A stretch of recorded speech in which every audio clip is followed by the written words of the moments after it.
When I was a child, I had a friend who became a Kool-Aid wino as the result of a rupture.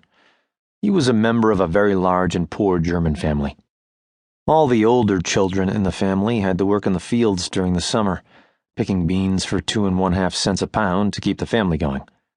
Everyone worked except my friend, who couldn't because he was ruptured. There was no money for an operation.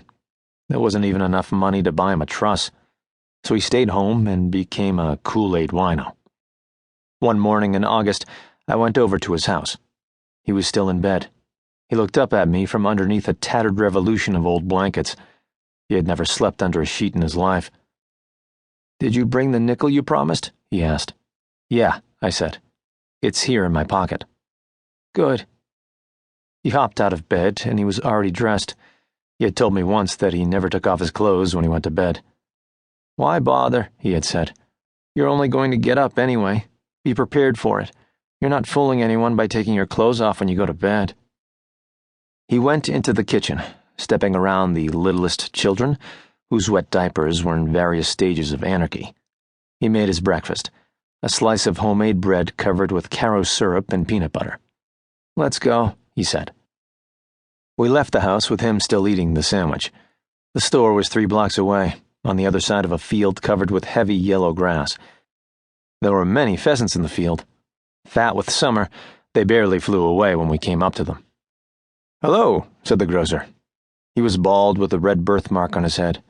The birthmark looked just like an old car parked on his head. He automatically reached for a package of grape Kool-Aid and put it on the counter. 5 cents. "He's got it," my friend said.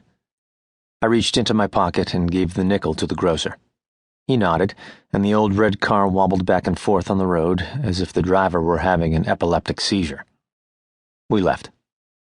My friend led the way across the field. One of the pheasants didn't even bother to fly. He ran across the field in front of us like a feathered pig. When we got back to my friend's house, the ceremony began. To him, the making of Kool-Aid was a romance and a ceremony. It had to be performed in an exact manner and with dignity. First, he got a gallon jar, and we went around to the side of the house where the water spigot thrust itself out of the ground like the finger of a saint, surrounded by a mud puddle. He opened the Kool-Aid and dumped it into the jar. Putting the jar under the spigot, he turned the water on. The water spit, splashed, and guzzled out of the spigot. He was careful to see that the jar did not overflow, and the precious Kool-Aid spill out onto the ground. When the jar was full, he turned the water off with a sudden but delicate motion, like a famous brain surgeon removing a disordered portion of the imagination. Then he screwed the lid tightly onto the top of the jar and gave it a good shake. The first part of the ceremony was over. Like the inspired priest of an exotic cult, he had performed the first part of the ceremony well. His mother came around the side of the house and said in a voice filled with sand and string, "When are you going to do the dishes, huh?" "Soon," he said. "Well, you better," she said. When she left, it was as if she had never been there at all. The second part of the ceremony began with him carrying the jar very carefully to an abandoned chicken house in the back.